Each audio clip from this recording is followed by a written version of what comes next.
Assalamualaikum warahmatullahi wabarakatuh. Terima kasih kerana sekali lagi memilih untuk bersama kami dalam rancangan Spotlight, tentunya bersiaran secara langsung dari Finas, tentunya sudah pasti, terus ke orang kata laptop ke mobile phone anda ke, dan terima kasih orang kata tak jemu-jemu untuk bersama kami.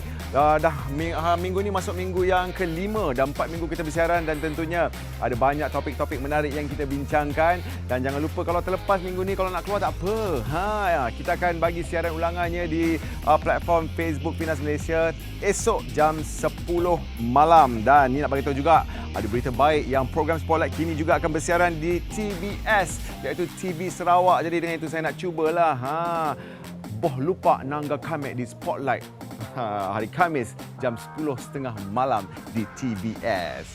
Maksudnya jangan lupalah nak tengok kita orang ni nanti kan hari Khamis jam 10.30 malam di TV Sarawak.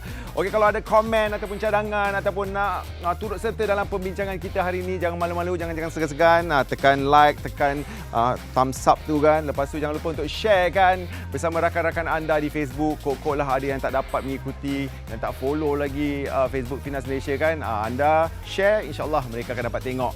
Dan tentunya minggu ni ada satu lagi topik yang cukup istimewa berkaitan dengan industri kreatif kita. Kalau nak tahu apakah topiknya, apa kata kita roll dulu PT ni. Kita akan buat satu scene yang melibatkan stunt. Walaupun satu scene, tapi kita ada 150 shot.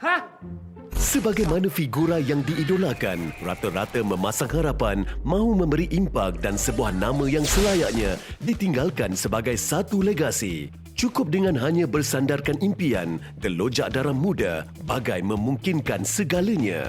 Realitinya, bagaimanapun tidak semudah itu. Untuk jadi pembikin filem, tidak cukup hanya dengan semangat yang berkobar-kobar. Impian tidak cukup hanya dengan impian. Kerana kenyataannya, tidak ada permaidani merah yang akan dihamparkan dalam perjalanan seni yang terlalu banyak onak dan ranjaunya. Sedalam mana kesungguhan, ketahanan dan pengorbanan yang sanggup diambil demi mencapai cita adalah penentu dalam langkah yang hendak diambil. Pintu peluang juga tidak selalunya terbuka, apatah lagi untuk seorang pembikin muda tanpa nama yang harus pula bersaing dengan penggiat sedia ada. Biar sebanyak mana potensi dimiliki atau idea di luar kotak dan segar diberikan, tanpa portfolio, bagaimana mahu memikat pelabur kalau menjual air liur semata? Pembikin muda antara potensi dan realiti, yang mana sebenarnya?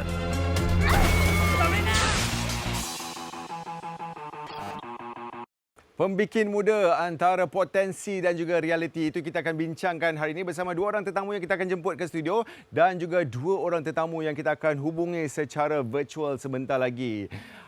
Pasal pembikin muda, iaitu orang kata pengarah-pengarah filem muda, orang kata mereka yang segar ataupun fresh ni, ada yang kata mereka ni faham tentang apa yang diperlukan oleh penonton-penonton dekat luar sana. Orang kata faham selera orang muda lah kan. Dan juga banyak-banyak kita punya pengarah-pengarah filem sebenarnya, mereka ni bermula daripada menghasilkan filem pendek, di mana kalau kita buat filem pendek ni, mereka bebas berkarya dan sebagainya. Contohnya macam Liu Seng Tat dan juga Osman Ali, bermula daripada pengarah filem pendek dan sebagainya, sekarang diangkat sebagai pengarah filem di layar perak. Itu yang kita akan bincangkan bersama dua orang tetamu kita ni. Saya pun dah tak sabar lagi. Apa kata kita berkenalan dengan siapakah yang akan bersama kita dalam Spotlight tanpa prejudis. Jom.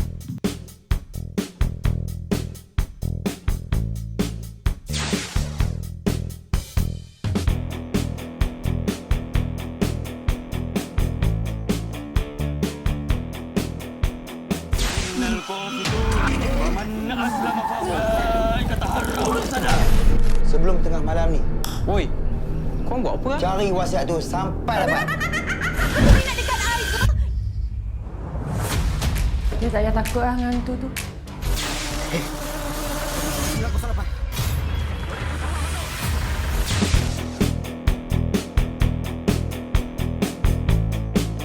Mal, Maslan. Malam ini saya telah dianugerahkan pelakon lelaki terbaik untuk FFM ke-29. Letak! Budi jangan! Dia bersumpah yang dia takkan balik selagi tak jumpa rusa putih. Kau ada nampak budak perempuan? Tinggi dia. Ya, itu dia. Anda dah kenal mereka, tak perlu dikenalkan lagi. Tapi saya nak kena kenalkan juga dalam rancangan saya ni. Dekat sebelahnya orangnya kecil tapi berbakat besar. Razai Syam Rashid. Apa khabar? Kau baik. Khabar baik. Yang sebelah kiri saya ni Abang Namron. Dah 3 kali dah ajak datang. Tak dapat datang. Hari ni rasa macam nak bentang kapet merah lah Kak Finas ni kan. Tapi saya ada satu soalan. Yang pertama, Abang dah dapat 1 juta follower ke belum? Dalam proses. Dalam proses, insyaAllah. Jadi macam mana bang? Orang kata kita sebelum kita terus kepada soalan kita, sekarang ni sibuk buat apa Kak? Saya sekarang ni tengah siapkan lah. Saya punya feature film yang dekat post production. Okey. Samping tu tengah prep untuk berlakon lah. Series. Untuk apa tu? Series. Oh, banyak episod? 10 je. 10 aja. Razai Syam pula sekarang ni tengah buat apa? Saya sekarang ni tengah menulis, tengah development lah. Development, script development, masih dekat peringkat pre-production baru. So agak-agak bila tu akan direalisasikan? InsyaAllah akan di shooting next year lah. Keadaan reda-reda sikit, akan start shooting lah. Okey. Ni kita hari ni bercerita pasal kita punya pembikin muda. Awak pembikin muda. Abang pun masa bikin tu lu muda juga kan? Sekarang muda pun lagi. Muda, okey. Sekarang pun muda, okey. Pelakon yang hebat, banyak menang anugerah, kemudian mengorak langkah sebagai seorang pengarah filem Wan Tu Jaga, menang pula anugerah terbaik di anugerah skrin, menang pengarah terbaik pula tu. Susah ke bang sebenarnya nak jadi pengarah filem ni? Susah tu kalau awal-awal susah lah. Awal-awal susah untuk kita nak masuk ke dalam industri tu. Dia bukan senang. Sebelum dia angkat sebagai pengarah. Ya. Itu yang susah. Tapi kita kena buktikan dulu apa keupayaan kita. Barulah boleh masuk. Ada tak sebagai seorang pengarah ni memang minat dan juga pengalaman sahaja ataupun kena orang kata melalui masuk kelas, pergi ambil diploma ke ijazah ke, kena ada background filem dan sebagainya untuk bergelar pengarah? Saya kalau tanya saya tak melalui itu. Maknanya saya tak ada formal education. Based on experience. Pengalaman bila saja. pergi bekerja, kita berlakon dengan, untungnya saya bekerja dengan director-director yang hebat lah. Ya, betul. Dengan Yasmin Ahmad, dengan Din Said, Adman Saleh apa semua ni, dan waktu itulah tu dapat banyak belajar. Kemudian dengan Ellie pun ada berlakon dengan dia Dia tu. panggil saya Eli. Oh, kenapa Ellie? Kenapa Ellie. nama Ellie? Panjang ceritanya awal. Pendek. So ni pun cikgu saya jugalah. Oh, Ellie cikgu abang? Ya, sebab saya berlakon di bawah dia, saya tengok cara dia kerja, saya tengok cara dia berfikir, cara dia macam mana dia menyiapkan naskah tu. Tak juga. Sebenarnya Abang Namron lah saya punya sifu. Tengok, saya bagi abang nak dia. Nak letak dia. Dua-dua down to earth. Bagus. Patutlah dia orang ni hebat. Tapi saya nak tanya, Razai Syam masa start tu muda. Yes. Susah tak diterima apabila seorang pengarah muda yang ada idea dan sebagainya nak bersaing ataupun nak menembusi pasaran di mana didominasi oleh pemain-pemain yang memang dah otai? Memang tak nafikan, memang susah. So basically kita kena start from, kalau nak jadi pengarah of course kan kena start somewhere lah kan. Betul. First saya direct satu TV show yang berjudul Detik Bersama Handycam. Saya kenal sangat show tu. Dia tak nampak muka kan. So nak cakap masa tu saya berumur 24 tahun. Yang itu first? Yang tu first, antara yang first. Wow. Masa tu awal jadi host. Ya, bang. Saya direct. Saya rasa berkat-berkat saya jadi host tu dia jadi pengarah hebat ni. So jadi maksudnya itu 12 tahun lepas. Dan ingat tak seorang kontestan, sebab ada 6 orang peserta. Ya. Seorang bernama Hairul Anwar. Betul. Dia sekarang dah superstar dah dekat buat advertising. So semua orang kalau geng-geng advertising memang kenal dia lah. Really good director, dan next year dia akan buat filem dia. So maksudnya pengarah ni dalam proses macam kita buat show 12 tahun lepas tu melahirkan juga pengarah-pengarah yang hebat. Yes, sebenarnya. In a way sebab development untuk menjadi seorang pengarah ni perjalanan dia sangat jauh. Yang talent punya development ni sangat penting. Dan alhamdulillah masa tu kita dapat support daripada Sony kan. Dan aku pun masih muda masa tu. Dan dia create something. Kan? Daripada 6 orang tu at least seorang dah menjadi really big name dalam industri. Okey, saya nak tanya kepada Abang Namron abang. Abang filem India abang ni macam nak sebut nama dia Gedebe. Gedebe. Gedebe. Gedebe itu merupakan filem pertama abang, filem pendek. Jadi saya nak tanyalah, penting ke orang-orang yang nak bergelar pengarah yang hebat ni bermula dengan filem-filem pendek dahulu? Okey, first kali Gedebe bukan filem pendek. Oh, bukan Dia feature. Feature filem. Feature filem sebab maafkan dia lebih saya. 60 minit. Oh, dia kalau lebih 60 dia okey. tapi Independent lah tu. feature yang pendek lah. Feature yang pendek lah. So dia dalam 70 minit macam tu. 70 minit lebih. So dia indie. Okey. Dia indie filem. So saya start dengan indie lah. So saya direct filem-filem indie waktu tu. Dan itu adalah proses saya belajar juga. Maknanya Untuk memperkenalkan abang kepada producer-producer kat luar sana bila mungkin. kita bekerja sama, sebenarnya dia sama macam buat shot lah. Tapi saya terus buat feature indie feature. Tak masuk panggung. Jadi kita buat screening kat mana-mana. Maksudnya abang tak main shot lah. Tak main shot, saya cuma ada buat 2 je. 2 short filem je sebelum saya mengarah filem mainstream lah. Filem mainstream saya yang pertama adalah Psycho Pencuri Hati. Masa tu abang redah je ke ataupun abang memang dah bersedia physical mental? Waktu nak buat Psycho Pencuri Hati, saya masih bawa rhythm yang sama seperti saya shoot indie lah. Walaupun dia mainstream kita kata sebab dia masuk panggung. Betul. Tapi still low budget filem lah. So budget dia tu masih, tapi lebih sikit daripada indie-indie saya buat dulu. Sebab macam Gedebe tu rasa producer spend dalam RM5,000. RM5,000 untuk satu filem? RM5,000. Oh wow. So kita ajak kawan-kawan kan. So semua member dalam circle kita untuk kita buat. So saya rasa itu penting untuk orang muda. Waktu tu saya muda juga. Betul. Walaupun 30 lebih. Kata sekarang muda lagi. Sekarang pun muda. lagi. Kan? Lebih muda. Lebih muda. Kan? So 30 lebih waktu itu baru masuk. Saya lewat 34 baru first berlakon filem. So agak lewat masuk dalam industri tu. So that's why saya claim saya masih muda. Kalau saya betul-betul full time awal tahun 2010. So sekarang 2021. Ya. Tolak 2 tahun sebab PKP. Betul. So saya macam baru je terlibat full time dalam 9-10 tahun. Masih muda lagi. Masih muda lagi. lah. 9-10 tahun tu bagi abang singkat lah. Saya rasa lama tu. Okey, Reza Shah. Reza Shah mengarah filem Pusaka, bekerja bawah pengarah Otai, Mak Nur Kasim. Macam mana gandingan tu boleh berlaku? Saya rasa respect kan. Respect ni sebenarnya kita bukan boleh dibeli kan. So kita yang kena gain the respect. Untuk bekerja dengan otai-otai, untuk paling mudah sekali kita kena ada vision yang quite clear. Itu kena clear. Kan? Jadi bila diorang tahu your vision, orang kat industri ni memang support. Yes. Because diorang nak satu benda yang baru. Tapi nak dapatkan kepercayaan tu susah. Untuk dapat kepercayaan tu memang susah. Betul. Tapi kita kena develop daripada awal. Benda ni kita kena konsistensi tu sangat penting. Betul. Untuk terus buat produk yang bagus, terus buat, dan bila you dapat satu level, you akan mudah je untuk you convince orang sebenarnya. Okey, It kalau take kita time borak lah. dengan orang rata-rata dia kata, alah Malaysia ni perlukan perubahan lah. Filem-filem kita perlukan perubahan lah. Kita punya dunia perfilman ni perlukan perubahan. Apa perubahan yang diperlukan tu? Boleh ke kita buat perubahan? Sebenarnya memang setiap hari kita bukan je nak perubahan dalam bentuk filem saja kan. Everything kita nak perubahan untuk Betul. negara. Kalau nak kata perubahan adalah apa yang kita nak sediakan. Before, maksudnya tahun 90-an dengan sekarang ataupun tahun awal 2000 dengan sekarang, apa yang membezakan hasil-hasil sekarang dengan before? Perubahan yang maksudnya dari sudut konten kan. Macam mana kita nak tarik audiens yang baru sekarang. Betul. Kan, untuk lihat produk-produk kita. Ini sangat pentinglah.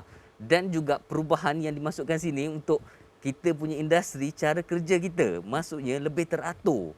Ini yang sangat penting. Apabila kita dapat bekerja secara teratur, automatically nampak. produk kita akan keluar lebih kemas dan lebih teratur.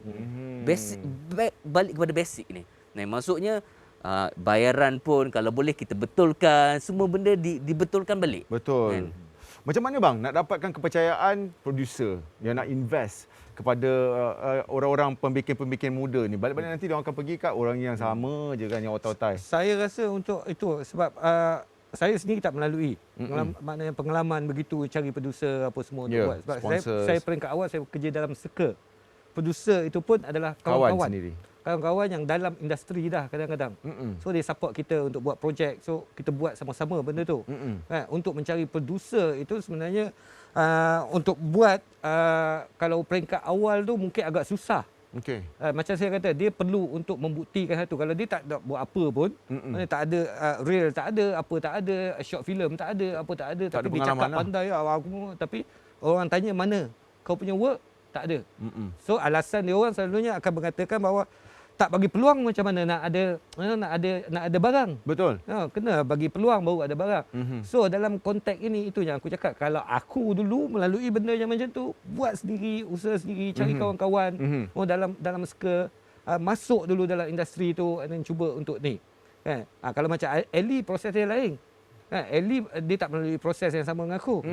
Dia berbeza pula. Dia sebab dia terus dapat kepercayaan producer. Betul. Kalau macam aku pula, lain. masa tu saya masuk program Nescafe Kickstart, pencarian program juga. Program juga. Ya, Awak Nescafe ni banyak program show juga. pencarian ni. Masuk program Nescafe Kickstart, and then saya dapat peluang buat satu, dia orang bagi saya buat short film je, tapi saya pergi bantai buat macam Namron juga, 30,000 dengan 70 minit. Maksudnya, and then after that I bagi saya first orang yang tolong saya adalah Michael Ang. Oh. Yang TV show tu kan Michael yang produce. So saya pergi Michael, aku ada pernah buat ni, kau boleh tolong aku something tak? Okey, kau punya work ni, jom kau kerja dengan aku dulu, aku bagi kau something dulu.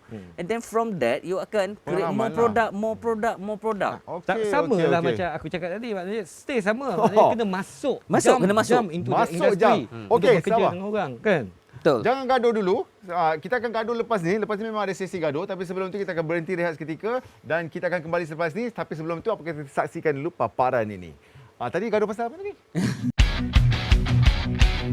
Kalau kita ajar penonton-penonton kita menonton filem-filem yang heavy, insya-Allah penonton-penonton kita akan menonton. Tetapi kita ni selalu mengikut perkembangan barat. Kita ni Malaysia ni semua follower. Ikut je lah. Nak buat juga, okay shit, aku nak romantic comedy lah. Enough lah romantic comedy. It's about time for us to buat apa yang kita nak. Apa yang saya rasa bagus untuk audience, apa yang saya rasa bagus untuk masyarakat menilai. So heavy drama is the one. Satu dunia dah adik buat heavy drama. Kalau filem you nak ke Cannes Film Festival ke, ataupun Oscar ke, at least kontennya heavy. Mungkin dia punya bikinan dia macam nampak light, tetapi konten yang dibawa tu heavy. Dan Malaysia, kita ada Melayu, Cina, India, pelbagai bangsa. Kita sepatutnya diberikan peluang untuk menghasilkan sebuah filem berwajah Malaysia tetapi heavy. Seorang sutradara itu adalah teraju utama dalam karya itu. Jadi dia kena faham every angle in the filmmaking. So you choose what kind of director you want to be. Sama ada you duduk kat atas kursi dan call action cut, semua orang boleh buat. Tapi jiwa dan refleksi filem itu adalah refleksi daripada orang yang menerajuinya, itu director, sutradara itu sendiri. Be yourself.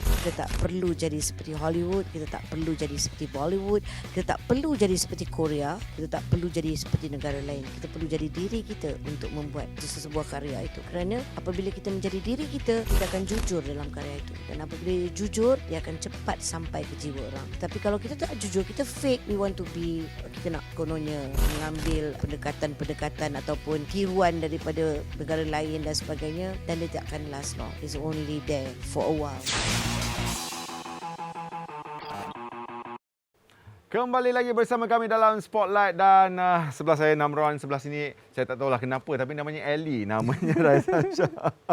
Okey, Ellie lah okey Kita lagi selesa. Dia orang ni kawan. Tadi nak gaduh-gaduh, jangan cakap gaduh, tapi kita ada dua lagi tetamu yang saya tak perasan episod berapa kita cuba nak call dia tapi ada masalah teknikal. Tapi minggu ni kita bersama dengan beliau. Kita ada di talian dua orang yang terlibat juga dalam orang kata pembikin muda ni, Nadia Hamzah dan juga Pekin Ibrahim. Assalamualaikum. Salam. Pekin. Khabar awal? Okey ya? Ya. Dengar semua okey, clear? Clear. Sihat alhamdulillah. Dengar. Nadia, minta maaf banyak. Hari tu sepatutnya kita bersiaran dengan awak tapi tak sempat ya. Tak apa. Okey. Hari ni kita okey. Nadia, kita punya topik hari ini pembikin muda antara realiti dan juga potensi ni kan. Nak tanya Nadia lah sebagai orang kata orang pembikin muda ni Nadia kan. Apakah orang kata cabaran yang dihadapi dalam situasi sekarang ni untuk menghasilkan filem?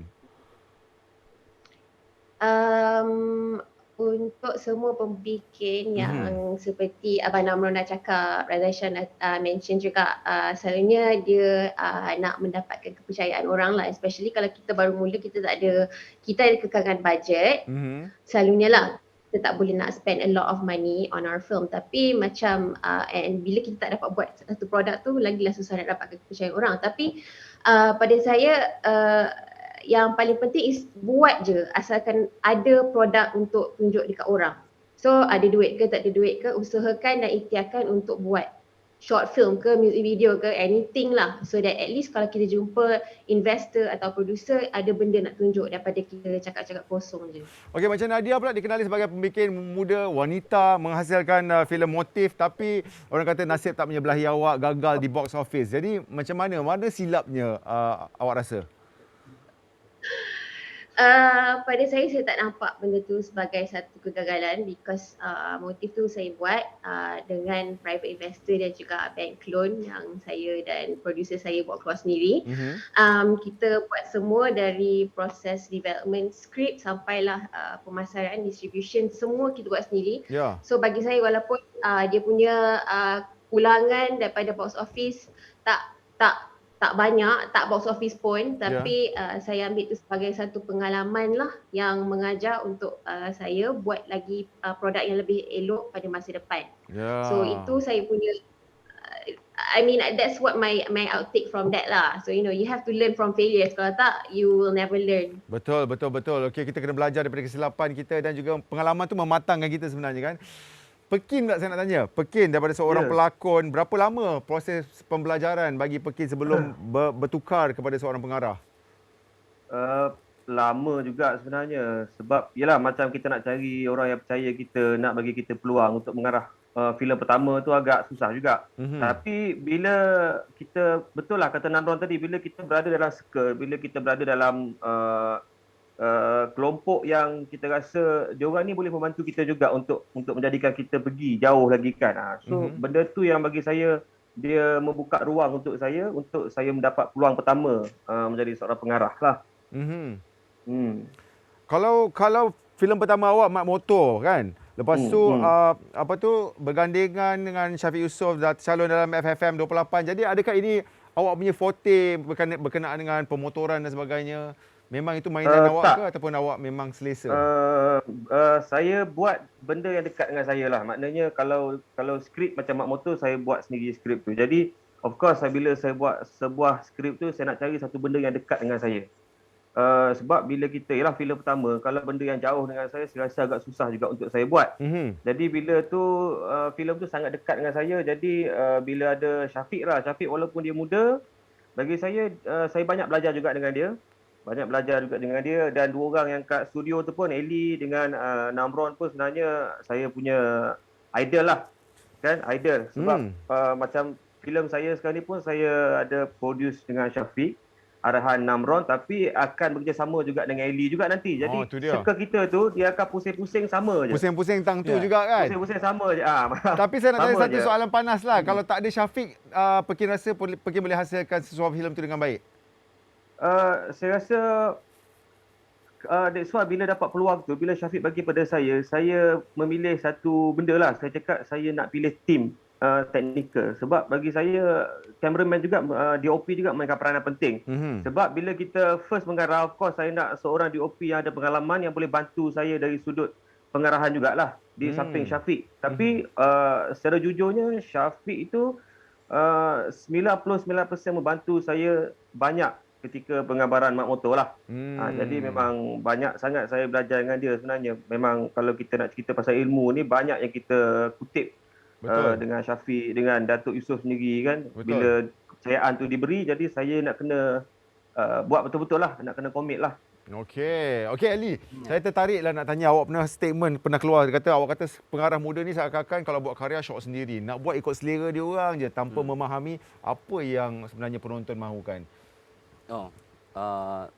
Sebenarnya saya tak rasa benda tu syok sendiri. Sebab ni tak kira tua ke muda ke, end of the day, filem tu kalau tak laku mungkin adalah kerana marketing. Kerana marketing yang tak dapat dapat melonjakkan filem tersebut. Tak dapat melonjakkan filem tersebut. Tapi macam saya setuju dengan Nadia cakap tadi. Ya. Yang penting dia buat something. Itu yang sangat penting untuk saya kan. Sebab macam saya kenal Nadia pun dah lama. Betul. 10 tahun, berbelas tahun lepas. Macam Namron sendiri dah kenal lama. Dengan Pekin sendiri dah kenal lama. Sebab yang penting kat sini saya nak patah balik. Buangkan pasal shot sendiri tu. Sebenarnya yang penting adalah kita group. As a group. And so siapa-siapa yang nak masuk dalam industri ni, you kena tahu ke mana group you nak pergi. Macam kita orang semua berkawan memang dah lama. So you need to have a gang yang boleh berkongsikan pengalaman, berkongsi filem. Benda tu akan create siapa diri awak. Okey, macam Nadia kan saya nak tanya kan, bila Nadia, okeylah kita jangan guna perkataan gagal lah. Kita kata diambil sebagai satu pengajaran kan sebelum ni, filem yang sebelum ni. Tetapi macam mana kita nak naikkan kepercayaan investor ataupun penerbit-penerbit untuk terus mendapatkan filem yang seterusnya bagi Nadia sendiri? Pada saya untuk menaikkan kepercayaan tu dia berpulang, dia masih bergantung pada karya. So bila skrip tu bagus, kalau cerita tu bagus and producer tu rasa cerita tu ada potential, I think boleh je orang akan invest. Tapi masalahnya sekarang ni kita tak boleh rasa patah hati lah dengan pengalaman yang gagal ke, orang cakap-cakap benda tu tak best ke, cerita kelawat ke whatever. Kita tak boleh nak patah hati because kita kena fokus pada kerja tu. The focus is the work. So bila skrip kita tu dah macam bagus atau very strong, I think producer mana-mana pun akan rasa benda tu ada potensi. And saya rasa banyak producer kat luar sana yang mencari suara yang lain daripada yang dah ada sekarang ni. Kita semua nakkan pembaharuan, kita nakkan kelainan. So kita tak boleh patah hati lah, kita kena teruskan semangat dan just focus on the work je. Bagi Nadia, masa Nadia menghasilkan karya tersebut, adakah itu yang paling terbaik yang Nadia hasilkan pada ketika itu?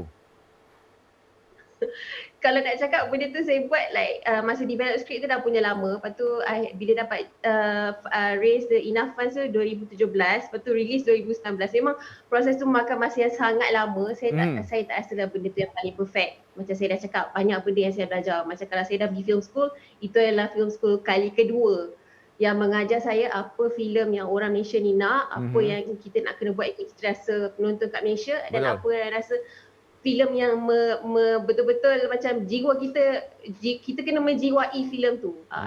But it's a learning process. It's not the most perfect, tapi it's a stepping stone to something else. Ya, yang penting jangan patah hati dan juga jangan patah semangat. Abang, bagi Abang Namron sekali, penting ke seseorang pengkarya tu ataupun pembikin filem tu mempunyai signature dia sendiri? Macam orang kata Muhammad Khalid macam ni filem dia. Kalau Gas Abu Bakar macam ni filem dia kan. Michael Ang pula macam ni pula filem dia kan. Jadi penting ke benda tu? Saya rasa penting untuk jati diri. Sebab saya selalu bila tengok filem-filem ada setengah pengarah-pengarah dia tak ada signature dia. Ya. Bila dia tak ada signature dia jadi macam kita tengok tu kita rasa ini macam orang macam pernah macam tengok punya. Macam banyak kita tengok juga adalah yang mengambil daripada filem-filem Hollywood. Kadang-kadang dia kita tengok kita tahu macam familiar lah scene ni, shot ni apa semua macam. So kat situ tak ada signature dia. Kalau Namron pula, apa signature filem Namron? Saya punya signature filem saya adalah filem saya mesti ada suara. Oh. Maknanya ada suara itu maknanya to say something through the art. Ada message lah macam tu. Saya tak panggil dia message. Suara. Saya panggil dia statement. Statement. Dia mesti ada statement dalam karya. Jadi filem-filem saya mesti masukkan statement yang orang kata bila tengok filem tu orang tahulah apa yang cuba disampaikan dan sebagainya. Okey, Pekin. Kalau macam mula-mula mengarah lepas tu kan mendapat kritikan dan sebagainya, mungkin orang kata alah Pekin sebagai seorang pelakon macam ni, sebagai seorang pengarah macam ni pula. So Pekin ada rasa macam ambil hati ke ataupun orang kata terganggu ke untuk menghasilkan karya-karya selepas ini? Tak ada. Saya jenis yang memang apa yang baik kita ambil. Apa yang kita rasa terlalu over sangat tu saya buat bodoh je lah. Tapi kadang-kadang tu ada benarnya, ada poin-poin yang kadang-kadang orang nak sampaikan. Cuma kadang-kadang bahasa-bahasa yang digunakan. Tapi bagi saya tak ambil fault benda tu lah. Bagi saya kena teruskan. Maknanya kita keep going lah. Kita kena buat sampailah kita achieve something apa yang kita nak. Maknanya kalau kita maknanya kalau kita tak boleh buat sendiri, kita mungkin boleh suruh orang buat. Macam tu. Kadang-kadang tak semestinya saya direct filem saya puas. Sometimes saya produce untuk someone pun saya puas. Kalau ada orang Macam, kata, Pekim kata, Pekim nak mengarah filem tu, Pekim juga nak berlakon filem tu. So dia macam fokus dia macam misi filem tu berterabur sikit. Macam okey, ialah maknanya suka hati saya lah, saya produce dan nak berlakon. Rasanya macam tu lah. Betul lah. Betul lah tu. Ya, betul lah. Kalau kau nak berlakon, kau produce lah. Macam aku produce, aku nak berlakon, skrip aku tulis, suka hati aku. Maknanya macam tu lah. Tapi ada juga yang saya produce, orang lain mengarah. Maknanya saya rasa skrip tu sesuai untuk dia mengarah. Maknanya kita kena faham, kita kena sedar diri juga bahawasanya kat mana kita punya kekuatan. Kalau kita rasa skrip ni dia lebih sesuai dengan pengarah ni, pelakon watak ni lebih sesuai dengan dia ni. Jadi kita kena bagi orang. So maksudnya Pekim buat filem tu memang masa tulis skrip tu memang Pekim bayangkan diri Pekim lah. Yelah, masa tu aku rasa aku macu gila. Aku rasa aku berlakon. Okey. Sekarang pun macu lagi. Sekarang macu lagi. Tak apa mungkin. Yang penting kau suka filem kau tu kan. Itu yang paling penting. Ya, betul. Kau cinta filem kau. Nak tanya Li, kan sekarang ni orang nak buat filem, nak pengarah-pengarah muda kita nak berkarya tapi terlalu terikat dengan producer, jalan cerita ataupun penulis skrip yang nak macam ni membuatkan orang tu tak ada peluang nak berkarya. Setuju atau tak? Saya bersetuju. Kalau ada sekatan untuk seorang pengarah, simple je. Kalau saya, of course, awal-awal dulu saya akan bergaduh habis-habisan lah. Itu pastilah. Bergaduh Sanggap kita nak something, kita kena cakap. Itu lama-lama saya realize bila umur masuk 20-an memang bergaduh. Ya, darah tengah panas. Panas. Kan? Masuk 30-an saya tak bergaduh anymore. Saya akan guna diplomasi. Kita berborak, bincang dan kita cuba navigate apa yang kita nak. Sebab end of the day kalau kita kena ada satu seni untuk mempengaruhi orang. The art of persuasion tu kena ada juga kan. Kita nak apa, kita kena bagi tahu dekat producer kita. Jangan producer suruh gini, sedih ke menangis kat tepi dinding, jangan. You go for it and fight for it kan. Kalau tak suka, fight for it. Fight for it kalau tak suka. Itu dia kata daripada pembikin muda kita. Baiklah, kita akan berehat seketika dan kita akan kembali dengan topik yang sama selepas ini dalam Spotlight Tanpa Prejudis. Jangan ke mana-mana, kita jumpa selepas ini.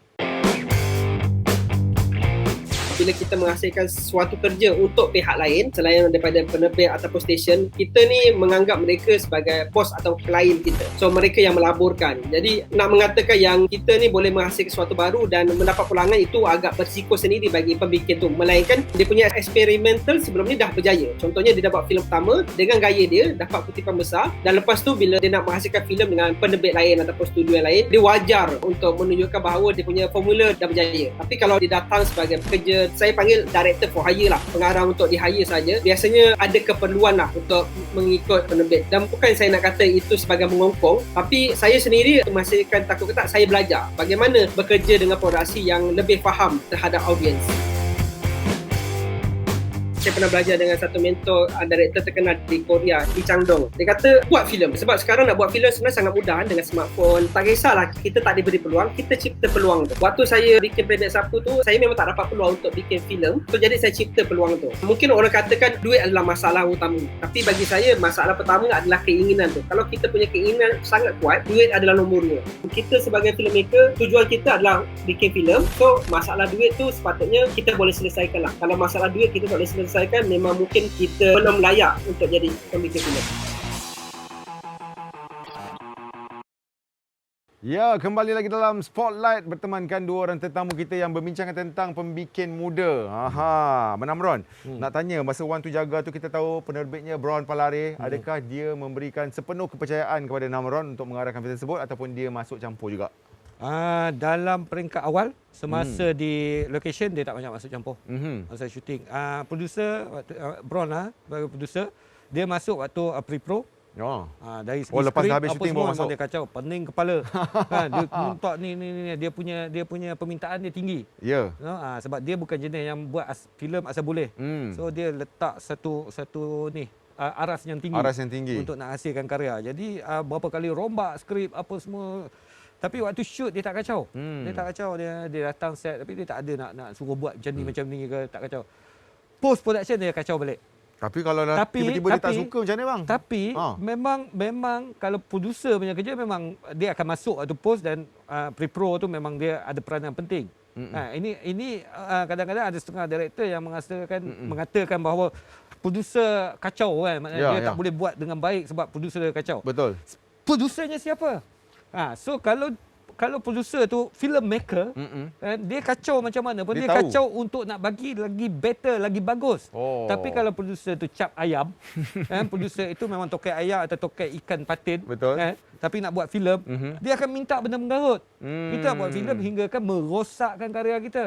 Tapi kita nak duit dari dia. Betul. Jadi kita buat apa kita nak ambil duit itu, menjual maruah kita, merosakkan maruah kita. Yo, jangan kerja dengan producer cak ayam. Tapi kalau dia nak bagi duit, producer cak ayam banyak duit. Tapi kalau dia nak bagi duit, tapi kebebasan tu dibagi kat kita, sebab dia tak tahu tak apa. Masalahnya dia tak tahu, tapi dia tak nak bagi kebebasan. Dia nak pelakon pun dia nak pilih. Padahal pelakon itu tak sesuai dengan watak dalam cerita. Okey, membawa kepada Ali. Katalah jumpa producer Cak Ayam ni. Duit banyak ni nak bagi. Dapat merealisasikan apa filem yang awak nak buat dalam otak awak tu kan? Faham. Adakah awak akan kompromi dengan benda tu? Saya baru berhadapan benda tu bersama dengan kawan-kawan saya sendiri. A few million dia bagi. But for me, itu dah menghancurkan cinta saya pada filem kan. Itu sangat penting kan. Because duit akan habis. Kalau harimau mati meninggalkan belang, filmmaker pengarah mati meninggalkan filem, meninggalkan karya. So saya nak nanti generasi akan datang dia tengok filem saya, dia proud dengan apa yang local talent boleh buat. Is important. Hebat. Okey, nak tanya kepada Pekin. Pekin, susah tak seorang pelakon nak jadi pengarah? Ramai sekarang ni pelakon-pelakon kita berlakon tiba-tiba jadi pengarah kan? Dia sebenarnya terpulang pada individu tu sendirilah. Kalau kata dia ada minat, dia tu memang ke arah tu dia boleh jadi. Sebab benda sebenarnya boleh diasah kalau minat. Nak kata susah ke tak tu kadang-kadang yelah, kalau bagi saya sendiri lambat. Memang nak dapat peluang tu sendiri lambat. Memang bermula dengan short film apa semua. Jadi untuk buat feature tu kira lambat jugalah. Jadi bila dah dapat, sebenarnya dapat tu pun sebenarnya kita punya kerja juga. Kita yang nak kena kerja keras. Maksudnya kita yang kena bawa proposal kita kena jangan berhenti untuk mencari maknanya. Kalau kita menunggu orang offer kita untuk mengarah, memang susah. Sebab kita tahu kita ni baru nak mengarah. Jadi macam saya punya proses, saya mencari peluang tu. Macam Pekin ada nama kan? Kira Pekin ada nama, Pekin orang dah tengok dia memang minat kepada benda-benda belakang tabir dan sebagainya. Memang mudahlah sikit untuk awak dapat. Tapi pelakon-pelakon baru yang mungkin ada minat, pengarah-pengarah baru ni semua tak dapat peluang macam mana? Kena rajin lah. Maksudnya dia kena berada dengan circle yang betul, dia kena rajin mencari. Jangan malas lah. Jangan malas untuk nak sebab yalah peluang tu ada, kadang-kadang kita kena cari. Kalau kata dalam 100 orang kita hantar proposal tu takkan dah seorang tak ada nampak harapan dia, betul tak? Betul. Dia simple lah. Kalau ada usaha, insya-Allah ada lah peluang dia tu. Okey, soalan yang sama saya nak ajukan kepada Nadia pula. Macam Pekin senang sebab orang kenal dia dan sebagainya, orang dah tengok karya dia. Macam pembikin-pembikin baru yang memang orang kata belum membuktikan lagi karya mereka. Macam mana nak diberi peluang? Macam saya cakap tadi lah, dia kena mula dengan buat sesuatu. Tak kisahlah music video ke, short film ke, anything. So dia kena tunjuk kerja dia, kena war-warkan kerja dia. Lepas tu kita ada satu community ni yang ada Razak Isham, ada semua orang. Kita akan hypekan kerja tu dekat social media kalau kita suka. Kalau benda tu kita rasa ada potensi, ada potensi nak pergi jauh, ada potensi nak bakat dia nak diasah. So yang paling penting kita kena usaha, kena ikhtiar untuk keluarkan satu filem, tak kisahlah apa, untuk tunjukkan bakat kita. So keinginan nak buat tu kena ada, lepas tu dia tak boleh sampai keinginan dia kena ikhtiar, kena usaha untuk hasilkan benda tu. So kita ada satu benda yang tangible boleh tunjuk kat orang. So Nadia, mungkin lepas ni ada karya-karya baru yang boleh dikongsikan bersama kita? Saya masih dalam proses menulis feature yang kedua, tapi dia sangat lambat lah because PKP ni dia macam tak ada inspiration. Tapi dalam proses, masih dalam proses. Okey, kita doakan semoga semua pembikin-bikin muda kita ni akan berjaya dan mendapat tempat dan seterusnya dan kata diberikan kepercayaan lah. Terima kasih banyak-banyak kita ucapkan kepada Nadia dan juga Pekin. Thank you so much kerana bersama dengan kita hari ini. Dan kepada mereka yang ada dengan kita ni, saya nak tanyalah. Abang Namron kan menang anugerah pelakon terbaik, pelakon terhebat, pelakon. Orang bila sebut nama Namron tu orang macam, oh. Bila abang nak mengarah, bila abang tengok pelakon-pelakon abang ni, abang rasa macam susah tak bang? Macam pelakon-pelakon tentulah nak bila Namron yang mengarah, dia orang dah kecut, dah getah lutut dah. Macam abang sendiri mungkin lakonan-lakonan yang tak sampai, yang abang rasa macam tak ada jiwa lah. Macam mana bang? Sebab tu saya pentingkan latihan. Mana rehearsal. Saya kalau pelakon dan rehearsal satu lagi real actor. Saya bekerja dengan pelakon. Bukan selebriti, bukan instant famous ke apa ke maknanya. Sebab tak boleh mengharapkan saya untuk train dia orang dekat set. Betul. Saya datang untuk bekerja. So dia orang datang pun harus set diri dia orang untuk bekerja. Bukan untuk nak belajar. Saya selalu cakap nak belajar, bagilah peluang kat saya bang untuk nak berlakon, saya nak belajar. Nak belajar pergi kelas. Bukan datang kat set aku. Bukan datang kat set nak berlakon, nanti menyusahkan kerja aku. Betul. Masuk pergi workshop, pergi bengkel ke apa semua. Jadi bila saya bekerja dengan pelakon-pelakon apa semua, dia orang dah kita casting kan, kita casting. That's why saya tak bagi producer kacau casting saya. Saya tahu watak siapa pelakon yang layak untuk bawa watak ni. Kesesuaiannya apa semua. Tapi kalau itu tak diberi pada saya, producer datang suruh saya arah pelakon dia pilih sendiri. Itu saya tak boleh nak bekerja dengan pelakon gitu. Kalau saya dapat pelakon-pelakon macam tu, itu yang kadang-kadang kasut melayang, kursi melayang. Okey bang. Saya tak boleh bagi. Selepas abang menang pengarah terbaik FFM, pengarah terbaik ASEAN, lepas tu job banyak tak masuk macam tu masuk? PKP. Harga naik lah. Harga naik lah. Takkanlah harga nak start 10 tahun dulu awal. Betul. Maksudnya lepas menang tu terus PKP? Lepas menang tu terus PKP 2019 kan? Okey. Lepas tu 2020 dah PKP. So ganggu sikit lah. Offer ada banyak. Maknanya offer tu datang, boleh dikatakan macam walaupun PKP, buka kejap je offer dah ada apa semua. Alhamdulillah. Di usia yang macam ni, orang masih lagi bagi kepercayaan untuk berlakon, kadang-kadang lead kan, untuk lead filem lagi yang macam agak susah untuk orang yang berumur 50 ke atas nak lead filem kan. Tapi masih ada lagi producer yang percaya dan kita untuk bawa. That's why bakat itu penting bagi saya. Bakat itu penting, karya juga penting. Ellie pernah panggil saya untuk lead filem dia. Ellie, kalau Abang Namron dia ada tadi filem dia ada suara. Awak punya filem apa awak punya personality ataupun ikut kata penerbit je, penerbit nak apa bagi. Kalau personality saya sebenarnya dekat kepakaran saya sendirilah, iaitu editing sebenarnya. Of course, kalau statement tu saya nak sorok ke tepi. So figure out nanti. Tapi kalau dari sudut visualnya, you akan boleh nampak color yang macam-macam. Kan kalau saya buat cerita mandatory tu colorful dalam tu. Walaupun cerita dark kan, color merah, biru, hijau keluar kan. Pusaka pun sama. Color yang strong. So kalau dia macam kalau music tu, yang contoh kan, kalau saya ni musician, saya nak jadi macam Metallica lah. It should be kuat, hardcore sikit lah bunyi dia kan. Gore sikit kan. Tapi penerbit kalau cakap apa? Boleh kalau penerbit ada request apa ikut so ke ataupun sebenarnya saya tak ada masalah tu. Sebab awak bincang macam awak cakap tadi. Sebab saya dah set dari awal lagi. Di satu lagi satu teknik lagi kan. Saya nak share sedikit. Ketika saya 2016 2017 macam tu, saya masuk kelas Namron untuk belajar macam mana nak bercakap. Sebelum ni saya tak boleh bercakap macam ni. Saya pergi kelas dia. Tanyalah dia. After that, alhamdulillah, job saya makin better. Saya punya communication skill pun lagi better. Abang. Itu Namron lah cikgu saya. Itu saya cakap kan. Kita share knowledge lah. Itu dia lebih-lebih je. Okey lah. Diorang ni semua kan pusing-pusing tang ni je kan. Okey. Baiklah, kita akan korek banyak lagi daripada mereka sebab banyak sangat ilmu diorang ni. Kita akan berehat sebentar. Kita akan kembali selepas ini dalam Spotlight Tanpa Prejudis. Sejumlah RM9.68 juta diperuntukkan kerajaan menerusi Finas dalam usaha memperkasa profesion penggiat seni dalam kalangan anak-anak muda. Ia membabitkan 449 penerima dana mikro berjumlah RM4 juta bagi penghasilan kandungan kreatif. Selain 19 projek, termasuk program inkubasi bakat menerusi dana produksi dengan jumlah agihan RM5.68 juta. Sokongan diberikan Finas juga menyaksikan pencapaian pembikin muda menerusi lebih 50 judul filem yang mendapat galakan kerajaan yang diberikan melalui dana kandungan digital, insentif tayangan filem cereka dan insentif penerbitan filem di Malaysia. Menerusi judul seperti Roh, Geran, Barbarian Invasion, Pascal, Boba Boy The Movie 2 dan Munafik 2, pembikin muda tempatan berjaya meraih lebih 30 anugerah termasuk penyertaan di pelbagai festival filem antarabangsa dan meraih peluang pengedaran serta penayangan di platform global.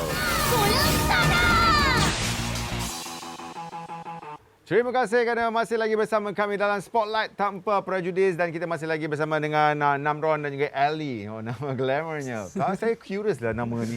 Mana ceritanya? Katanya panjang sangat kan? Panjang sangat. Okey, saya nak baca ni komen-komen di Facebook Finas Malaysia. Muhammad Fizul kata di India makeup artist boleh jadi pengarah sebab banyak sangat pengalaman. Wah bang, makeup artist jadi pengarah. Oh, banyak shot tu. Takut. Kan? Banyak shot tu kan.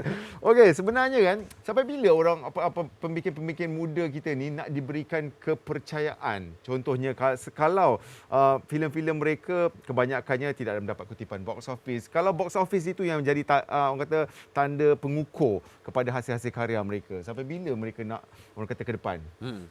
Soalan ke saya. Tak kisah mana-mana siapa-siapa boleh. Okey, saya rasa kalau jujur sebab first filem saya flop.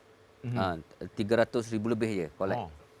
Tapi investor kat luar sana tak anggap pun kegagalan sebenarnya. Kita je yang createkan persepsi tu. Kegagalan sebenarnya tak gagal pun. Contoh saya punya work mandatory.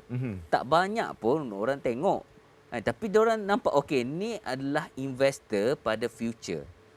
So saya ni diorang letak okey ni nanti saya akan createkan audience untuk kita punya future industry. So, diorang kat luar sana memang nak mencari director yang ada authentic. Kan? So, tak ada masalah sebenarnya. Sama ada you nak ke tak nak je. Itu je. Tapi itu kalau investornya okey. Tapi sekarangnya orang investor bila dia dah invest, dia nak pulangan balik. Bila dia dah invest nak pulangan. Tak dapat pulangan, dia rasa gagal. Tak box office, gagal. Kan? Macam mana bang? Sampai bila? Kita kena tengok dua. Kalau saya jadi producer tu, betul. Saya akan tengok dua. Apa tujuan saya nak buat filem? Kan, kalau saya nak buat filem ini untuk sebagai bisnes, sebagai show business nak jual filem ni nak buat untung, saya akan letakkan bahawa box office itu sebagai satu target. Mandatory. Tapi bukan semua funder dekat luar sana yang buat filem itu kerana untung sebab dia duit dah banyak. Ni selalunya yang macam duk kalut dia keluar duit tapi lepas tu macam filem tu dia kata gagal sebab tak boleh dapat balik. Ni semua producer yang modal tak banyak. Duit tak ada sangat pun. Adalah sikit-sikit kan. Tapi dia nak buat filem, buat glamour kan. Betul.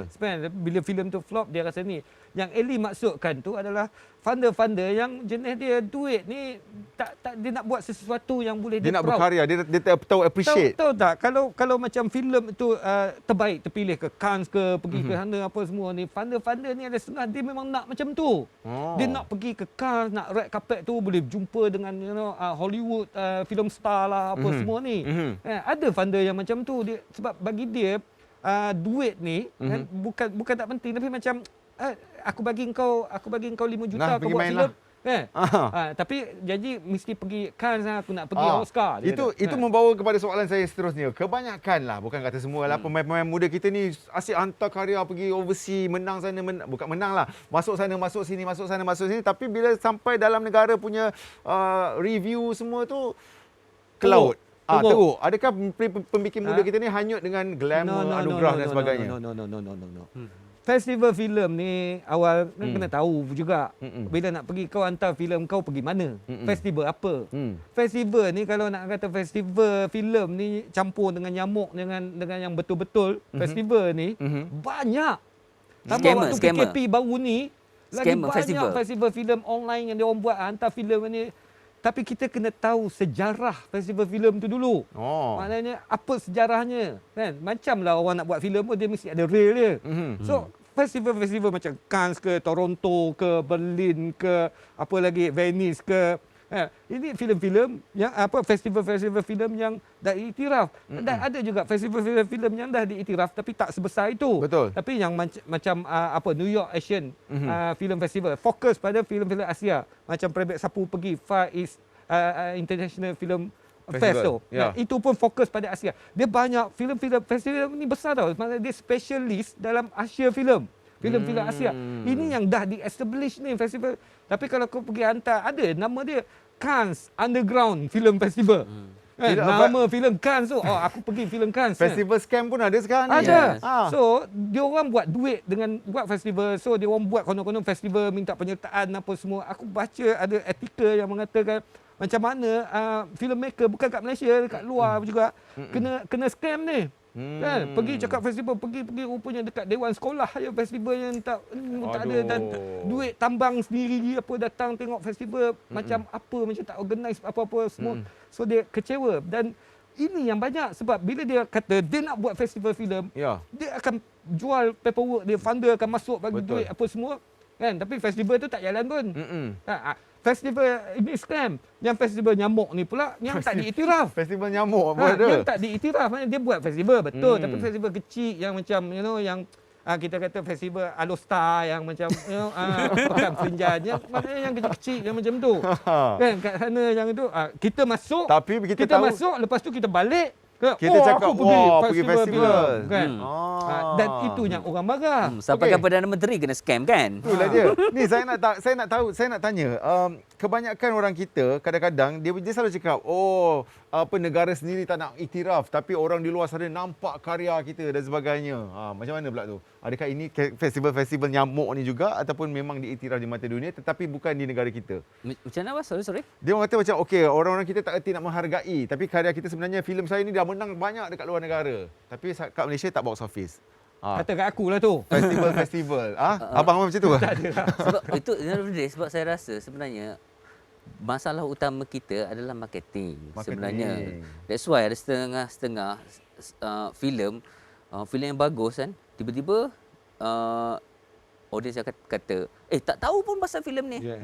Itu masalah utama. So yes, saya mengharapkan Finas dapat membantu filmmaker dari sudut marketing, kerana kebanyakan kita filmmaker ni boleh menghasilkan filem yang bagus tapi tak ada duit untuk marketing. Jadi Finas instead of dana yang banyak-banyak dibagi tu, tolong bagi dekat orang yang betul. Seorang atas saya tambah sikit. Yang tadi punya Ellie jawab, yang kau tanya soalan dekat Ellie pasal festival yang balik ke sini, masuk festival filem kadang yang besar-besar yang diiktiraf, balik ke sini orang tak iktiraf.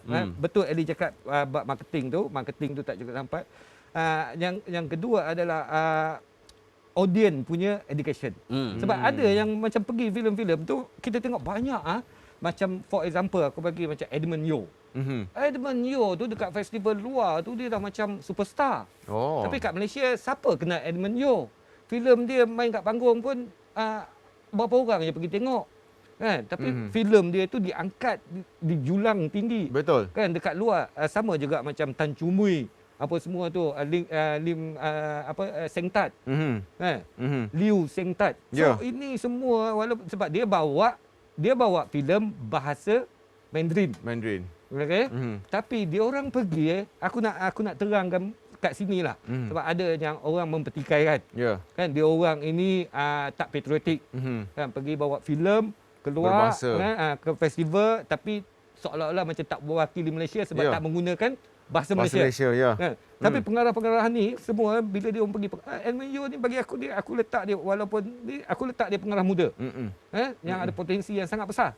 Dekat luar sebab nama dia sangat besar dekat luar. Menang pergi mana-mana, Tokyo International Film Fest ke lah, apa itu nama yang dekat apa nama ni? Diiktiraf di luar negara lah. Golden Horses. Punya ni pun dia menang apa semua. So cerita dia pun menarik. cerita dia. Alright.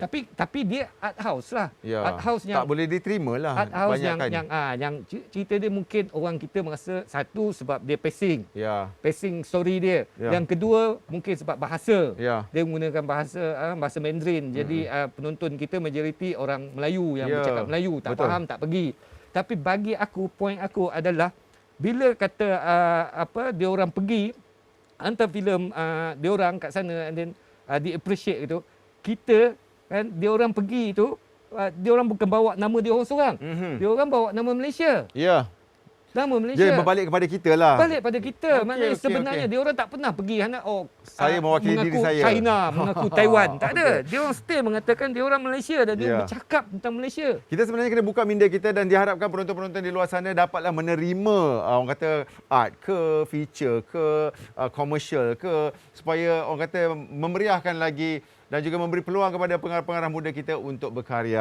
Okey, nampaknya masa mencemburi kita minggu ini. Terima kasih kita ucapkan kepada Abang Namron. Terima kasih banyak-banyak kata berkongsi buah fikiran bersama dengan kita. Ellie pun terima kasih banyak-banyak kerana sudi orang kata memberikan inspirasi kepada pembikin-pembikin muda di luar sana dan kepada pembikin-pembikin muda ataupun orang-orang yang minatlah nak berkecimpung dalam dunia perfilman. Jangan putus asa, jangan takut. Pastikan anda setia bersama orang kata lorong yang betul. Orang kata ikut lorong yang betul, pedulikan apa orang nak kata, janji karya tu kita punya. Macam orang kata tadi, kalau kita suka, as long as kita suka karya kita, itu dah memadai. Terima kasih juga kepada kita punya tetamu secara virtual tadi. Terima kasih kerana sudi bersama kita dan anda kalau nak tahu apa yang kita akan kongsikan bersama anda minggu depan, jangan lupa untuk bersama kita sekali lagi dalam rancangan Spotlight, tentunya bersama tetamu-tetamu yang lain dan juga topik yang lain. Untuk itu terima kasih banyak-banyak. Assalamualaikum dan kita jumpa lagi dalam Spotlight tanpa prejudis. Dengan lelaki yang bernama Rahmat. Setiap kali aku menyebut nama itu, bagaikan ada muzik dalam jiwa aku. Jika nama aku bukan Rahmat, apakah kau masih lagi mencintai aku? Nama seperti? Jamal, Maslan, Razak. Jadi adalah sangat penting untuk kami mengetahui di manakah Rahmat dan siapakah dia sebenarnya.